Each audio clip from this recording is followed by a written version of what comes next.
Meninas, meninos, saudações a todos. Vamos dar continuidade com os nossos estudos agora no capítulo 3, Nova Ordem Mundial. Trata-se de um mundo complexo para nós introduzirmos o tema. Então termina a União Soviética, termina a Ordem da Guerra Fria, 1991, fim da União Soviética, fim da Ordem da Guerra Fria. E que ordem mundial se estabelece a partir de então? Acompanhando Samuel Huntington, um teórico do sistema internacional, diria ele que nós temos um mundo em tendência unimultipolar a partir imediatamente do fim da União Soviética e do fim da Ordem da Guerra Fria. Essa expressão carrega um problema, mas ela carrega potencialidades de entendimento da realidade. Qual é o problema? O problema é uma aparente contradição. Se o mundo é unipolar, então existe um polo de poder mundial. Então havia duas potências na Guerra Fria, o mundo era bipolar, Estados Unidos e União Soviética. Uma dessas potências deixou de existir e o mundo teria se tornado então unipolar. Mas como o mundo poderia ser unipolar e ao mesmo tempo multipolar? Antes de eu avançar, explicações erradas, que não resolvem e, na verdade, apenas complicam o processo. Há quem diga, o mundo é unipolar no que diz respeito ao potencial militar. Os Estados Unidos têm as forças convencionais mais poderosas do mundo na atualidade, então aí o mundo é unipolar. Tá certo. Então o mundo é unipolar, então ele não seria multipolar. Ah, não. Ele seria multipolar sim, porque existem potências econômicas que rivalizam com os Estados Unidos. Mas isso não é uma explicação. Porque na verdade o mundo seria então unipolar e vale a força militar, ou seria multipolar e vale a condição econômica. Então isto não explica. Na verdade, então, o que Samuel Huntington quis dizer com esta ideia de unimultipolar? Vamos tentar entender. O mundo é unipolar em que sentido? Imediato fim da União Soviética, tendência de poder hegemônico norte-americano, porque os Estados Unidos, nos anos 1990, se manifestam como a maior, se não como a única potência, que ao mesmo tempo é econômica e militar. Então nós vamos ter um mundo, agora na divisão norte-sul, no imediato pós-Guerra Fria, no qual um país, os Estados Unidos, é o único neste mundo do norte desenvolvido. Lembrem-se, Austrália e Nova Zelândia são países de alto desenvolvimento socioeconômico. Estão no hemisfério sul, mas são considerados nessa classificação como países do norte. Mas no norte desenvolvido, só um país reúne ao mesmo tempo condições militares e econômicas. Tem quem possa fazer frente militarmente aos Estados Unidos? Talvez. A Rússia, que ainda teria arsenais nucleares com quantidades de ogivas superior ao dos Estados Unidos. Agora, a Rússia se coloca como uma competidora econômica dos Estados Unidos? Não. Mas a União Europeia, o Japão, talvez nos anos 90. Só que esses países e regiões não têm disponibilidade militar, força militar que os Estados Unidos têm.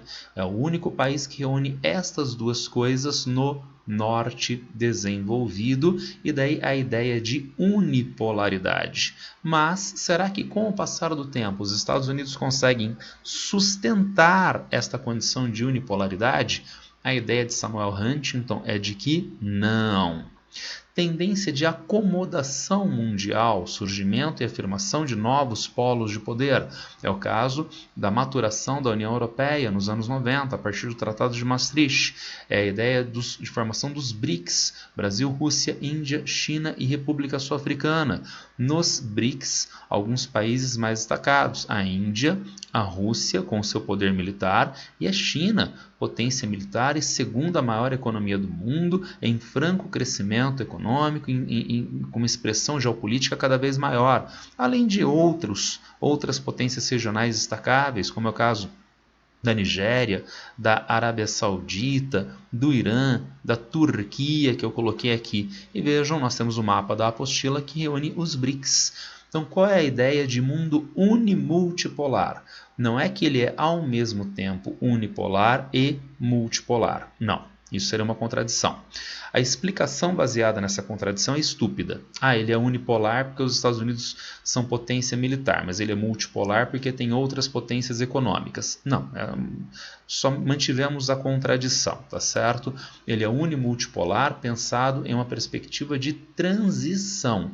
Então, ele se manifesta unipolar no imediato fim da Guerra Fria, mas ele tende a uma acomodação que venha a ser multipolar, como nós estamos averiguando na atualidade, tá certo?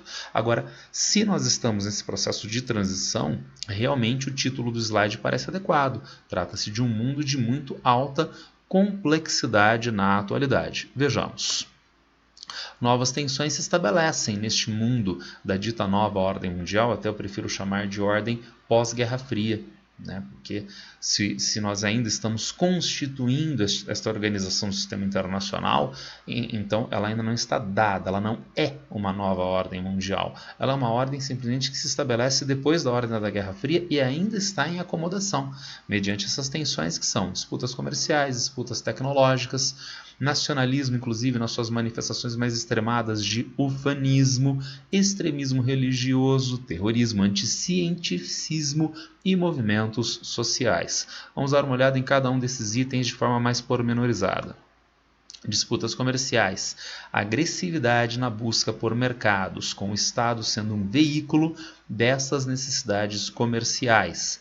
Até a Guerra Fria havia uma disputa político-ideológica entre Estados Unidos e União Soviética junto ao mundo capitalista e o mundo socialista, e, portanto, os circuitos econômico-comerciais eram mais ou menos restritos de parte a parte. Com o fim da União Soviética, com o fim do bloco socialista, o mundo veio a se tornar um mundo capitalista e, na sua vertente, neoliberal. Então, as economias nacionais buscam acesso a mercados consumidores, a áreas privilegiadas de acesso a recursos naturais, força de trabalho, investimento, frente aos outros concorrentes mundiais, havendo os estados como um instrumento para a veiculação dessas necessidades.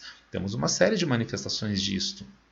Guerras no Oriente Médio, como a Guerra do Golfo, no finalzinho da Guerra Fria, e a Guerra do Iraque, já na década de 2000, em 2003. Nós temos esses conflitos alegados, né, sob a justificativa de democracia, segurança mundial e coisas do gênero, palavras pomposas, bonitas, mas na prática, a maior economia mundial, que era fortemente dependente do petróleo nos anos 90, no início dos anos 2000, precisava controlar estas fontes de energia, estas áreas fornecedoras de petróleo. Então, as necessidades de grandes conglomerados de petróleo dos Estados Unidos motivaram o Estado americano a exercer controle sobre estas regiões. É uma manifestação dessa agressividade na busca de mercados, na busca de áreas de investimento, controle de fluxos de matérias-primas, insumos em geral, que se estabelece na dita nova ordem mundial. Se essas disputas são comerciais, há um local privilegiado de ação que é a OMC, a Organização Mundial do Comércio, viabilizada pela rodada Uruguai dos anos 1980 e firmada nos anos 1990 para a regulação do comércio mundial. Só que na atualidade, aparentemente, nem mesmo a OMC consegue dar conta dessas tensões, havendo surgimento de novas disputas comerciais que transcendem, que vão além dos limites de capacidade de ação da Organização Mundial do Comércio. É o caso, por exemplo, de maneira mais destacada, das disputas comerciais da guerra comercial China e Estados Unidos dos últimos anos. Temos, portanto, características comerciais que não estavam dadas no período da Guerra Fria e que são de alta complexidade para este mundo da nova ordem mundial. Nova ordem mundial que se estabelece no ambiente de terceira revolução industrial de meio técnico, científico e informacional. E, portanto, os países precisam fazer cada vez mais altos investimentos em P&D, pesquisa e desenvolvimento. A nossa apostila traz uma tabela dos países que são os maiores investidores em pesquisa e desenvolvimento para o ano de 2018 e vejam, o Brasil aparece na 9ª posição. Mas o Brasil apareceria numa posição muito menos destacada se nós pensássemos em um outro viés, que é o comprometimento do PIB no investimento em pesquisa e desenvolvimento. E, portanto, independentemente do país ter um volume econômico maior, como é o caso das maiores economias mundiais, né, que grosso modo estão listadas na nossa tabela, o país que compromete um percentual maior do PIB em pesquisa e desenvolvimento mostra que a sociedade tem uma preocupação no investimento nesse setor, que reconhece esse setor como fundamental para o diferencial econômico, político, geopolítico no cenário da nova ordem mundial. Uma manifestação disto são as disputas ligadas ao 5G entre empresas que estão sediadas em diferentes países que se mostram como polos de poder mundial. A Samsung, que é a maior empresa do mundo na comercialização de smartphones e uma das líderes mundiais da tecnologia 5G, disputando com a Apple, a segunda empresa em vendas de smartphones do mundo, muito próxima da terceira em vendas, a Huawei chinesa, que por sinal é dita líder mundial hoje na tecnologia 5G. Então, um mundo que envolve disputas tecnológicas com empresas e participação dos estados nacionais nesses avanços tecnológicos. Continuando, nacionalismo, ideologias de agregação da sociedade. Como nós vimos nos primeiros capítulos, através do ideal nacional, as diferenças são eliminadas. Então não há mais a ideia de cor de pele, a ideia de regionalismos, a ideia de religiões, todos estariam irmanados, seriam equalizados na lógica nacional, mas isto não corresponde necessariamente à realidade. Está marcado aqui, olha, ideologia pode ser apenas um discurso de falsificação da realidade com vistas a agregar as pessoas em prol de um determinado objetivo, que pode ser um objetivo alheio a essas próprias pessoas, pode ser um objetivo distinto das suas próprias demandas. Eu acabei de falar de guerra do Golfo e guerra do Iraque. Então, é dito, são feitos discursos de fundo nacionalista para mobilizar a sociedade americana para a guerra. Mas quem se beneficia deste conflito imediatamente, mais intensamente? As grandes corporações, os acionistas dessas grandes corporações ligadas, por exemplo, à energia, ao petróleo nos Estados Unidos. Então, o discurso nacionalista é uma ideologia de agregação dessas populações, que frequentemente está embasado em valores tradicionais, valores ligados à família, valores ligados ao sangue, valores ligados à terra, o que mobiliza práticas ufanistas, práticas racistas e xenófobas. Aqui nas imagens nós vemos manifestações disto. Vejam, América Grande novamente, né? Devolvam o nosso país, né? Era o mote de campanha do presidente Trump, do candidato Trump, que acabou se tornando eleito, e da campanha vitoriosa do plebiscito de 2014 de retirada do Reino Unido da União Europeia, todas campanhas políticas pautadas por uma ideia ligada a nacionalismo ufanista, que se manifesta, por exemplo, aqui no nosso cartaz, uma velha Europa, uma União Europeia chutando os migrantes. Eu insisto na questão ideológica. Será que isto corresponde a uma realidade, a uma necessidade europeia? Na Europa, os países em grande parte já atravessaram transição demográfica e têm carência na oferta de força de trabalho. Quem então complementa a força de trabalho anualmente no mercado de trabalho europeu, senão os imigrantes? Os imigrantes são necessários. Entretanto, o discurso nacionalista de sangue, o discurso nacionalista de terra, são discursos que mobilizam práticas racistas e xenófobas, mas Em contrapartida, para quem os veicula, são discursos que viabilizam a agregação das pessoas na sua própria sociedade. É mais um padrão de tensão que nós encontramos no mundo da nova ordem mundial de uma forma mais intensa, qualitativamente distinta do mundo da Guerra Fria. Nacionalismos e choque de civilizações. Eu citei Huntington agora no nosso primeiro slide e eu me aproveitei da expressão dele para identificar a ideia de complexidade do mundo na atualidade, né? Me embasei em Huntington, e agora vamos utilizar uma outra expressão que deu título a um artigo muito importante, a uma obra do Samuel Huntington, de mesmo nome, Choque de Civilizações. E o que seria choque de civilizações? Na leitura de Samuel Huntington, o mundo pós-Guerra Fria teria um outro padrão de conflitos. Na Guerra Fria, o conflito político-ideológico entre o socialismo de um lado e o capitalismo do outro. Mas na nova ordem mundial e com o fim do socialismo, o mundo não passaria a um ambiente de paz, de harmonia. Novos conflitos seriam estabelecidos, conflitos civilizacionais. A civilização, o mundo ocidental, em oposição a outros constituídos, a outras civilizações.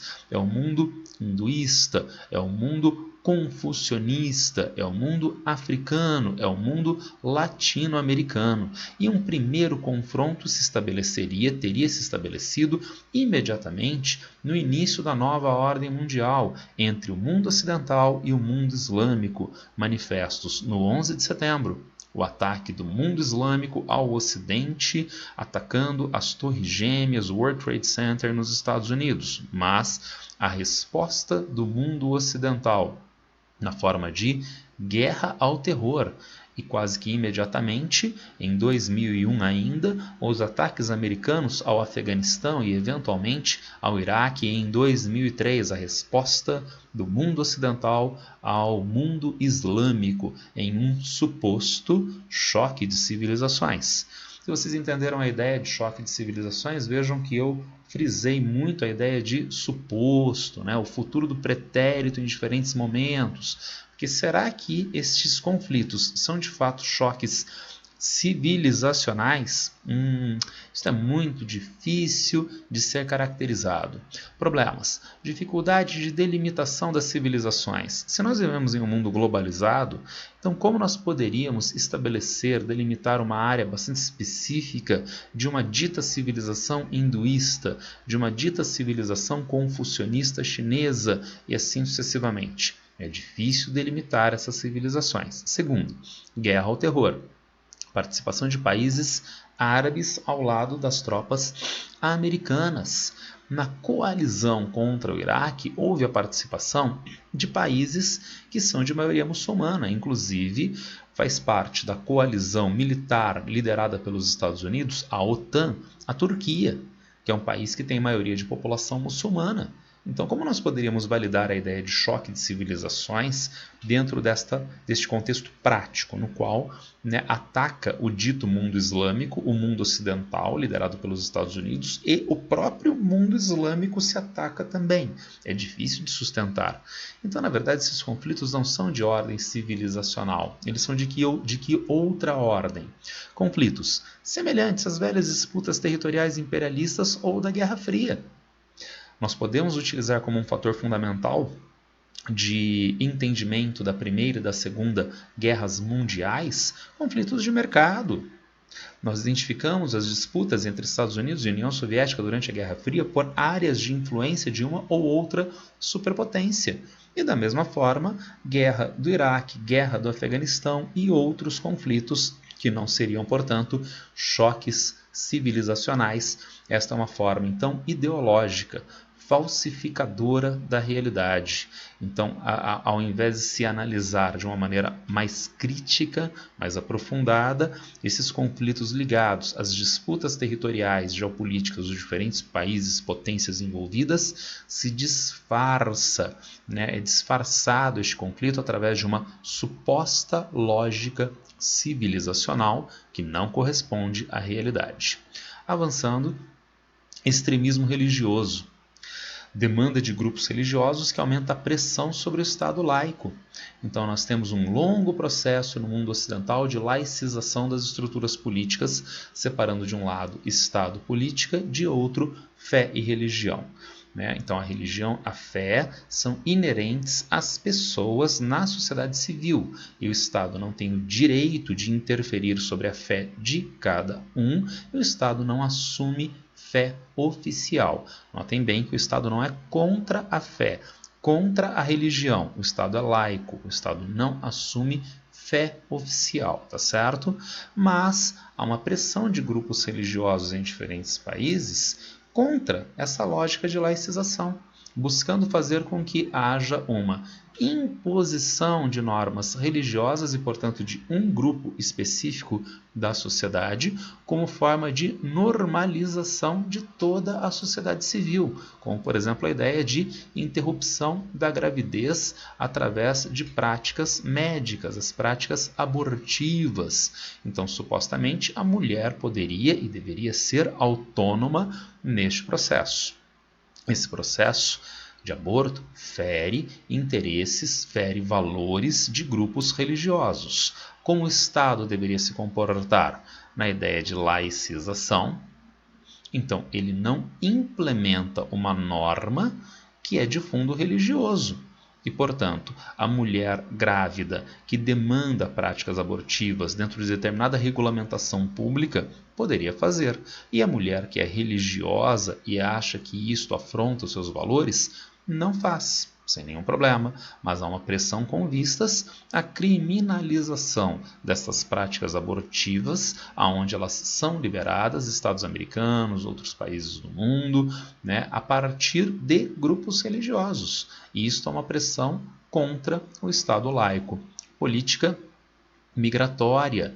Na Índia, recentemente, o primeiro-ministro baixou uma norma legal através da qual há uma facilitação de nacionalização de imigrantes no território indiano, à exceção dos muçulmanos. Então, como um Estado que se diz laico poderia diferenciar normas civis a populações que são de diferentes origens religiosas? Se você é hinduísta, se você é cristão, você pode se nacionalizar indiano mais facilmente. Se você é muçulmano, não. Então, uma regra básica inerente à democracia, que é o princípio de igualdade, a isonomia perante a lei, não está respeitada. Criminalização LGBT. Então, a orientação sexual é inerente à pessoa na sociedade civil. Se há uma criminalização, nós estamos rompendo com esta norma democrática também, como acontece na Rússia, de criminalização, por exemplo, daquilo que seria chamado de propaganda, de veiculação de imagens ligadas ao LGBT, ao movimento LGBT. Então, isso são formas de fundo religioso e que afrontam a ideia de democracia e que foi cultivada no mundo ocidental através da laicização da estrutura política, uma complexidade do nosso tempo. Terrorismo, que hoje se manifesta não como terrorismo nacionalista, não como terrorismo de independentismo, mas principalmente como terrorismo internacional, forma predominante, frequentemente ligado ao extremismo religioso ou nacionalista, que eu coloquei as imagens do 11 de setembro, patrocinado pela Al-Qaeda. Al-Qaeda, que diminuiu o volume de atividades e foi no final dos anos 2010 superada em capacidade de ação internacional terrorista pelo Estado Islâmico, que se hoje é fortemente dilapidado no Oriente Médio, tem uma forte capacidade de ação em partes da Ásia Central e principalmente do continente africano. Terrorismo como uma forma de manifestação típica de conflitos na nova ordem mundial, o que gera a retomada dos gastos militares em diferentes países, em especial nas maiores potências mundiais e nos Estados Unidos. sob a alegação de combate ao terrorismo, mas que na verdade, voltando aos slides anteriores, em especial a falsificação de realidade, choque de civilizações, vai munir os diferentes países de recursos em armas para coagir, para fazer valer as suas necessidades em escala mundial. Daí nós temos da apostila o gráfico com o comprometimento militar americano, que durante os anos 90, fim da Guerra Fria, entrou em queda, com a ideia de terrorismo internacional. O governo Bush republicano retomou os investimentos. Em governo Obama cai novamente esse comprometimento militar e, na atualidade, em governo Trump, volta a subir este gasto, esse comprometimento militar americano. Vejam que nós nos encontraríamos em patamares que são superiores aos patamares do final da Guerra Fria. Anticientificismo é uma característica do mundo de hoje, negacionismos diversos, como por exemplo a ciência histórica. Há quem diga que o Holocausto não existiu, há quem diga que não houve golpe civil-militar em 1964. A ciência trabalha com formas que são conceituais, que são empiricamente válidas e que são universalizáveis. A pessoa pode gostar ou não gostar dos resultados da ciência, mas seguindo os mesmos procedimentos conceituais e empíricos que seriam assumidos como os melhores de entendimento da realidade naquele momento, o resultado seria o mesmo. Agora, para negar o Holocausto, para negar que houve um golpe em 1964, nós precisamos pegar esse aparato conceitual e jogar na lata do lixo, buscando então outras formas de entendimento que não são as mais adequadas, que não são os procedimentos racionais conceituais de maior validade, que não tem a melhor ligação empírica para validar outras formas alternativas de entendimento da realidade, que não tenham, portanto, base científica.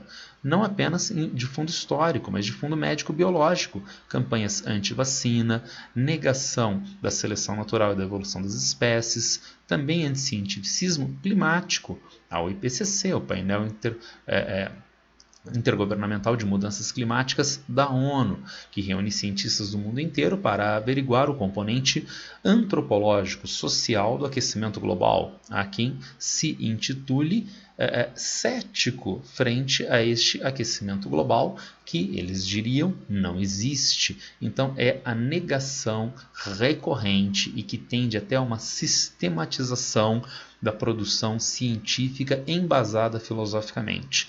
Isto não acontecia, pelo menos não desta forma, em contexto de Guerra Fria, e é uma característica do mundo atual na nova ordem mundial. Movimentos sociais. Movimentos diversos na sociedade que pressionam contra a hegemonia neoliberal e outras formas de opressão.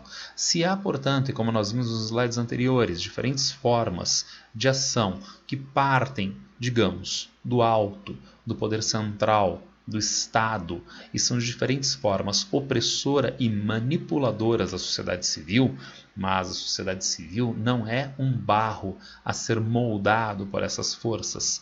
A sociedade civil é dotada de entes conscientes que atuam coletiva e racionalmente contra estas forças, buscando uma outra globalização, buscando uma outra forma de organização entre os países. É o caso do movimento Occupy, que teve a sua primeira manifestação no Occupy Wall Street, contra o neoliberalismo, contra o desregramento do sistema financeiro que acumula riquezas frente à estagnação da produção, desemprego e pobreza junto a várias populações. Não apenas do ponto de vista econômico, feminismo, movimento LGBT e o Fórum Social Mundial, uma alternativa crítica ao Fórum Econômico Mundial de Davos, na Suíça. A ideia de, através desses instrumentos, como eu disse, se buscar uma outra globalização, uma outra forma de relação entre os países. É isso por hoje. Façam a leitura da apostila, façam os exercícios. Se houver alguma dúvida, acessem as redes sociais, entrem em contato comigo com as redes sociais. E é só por hoje. Abraço a todos e boa sorte.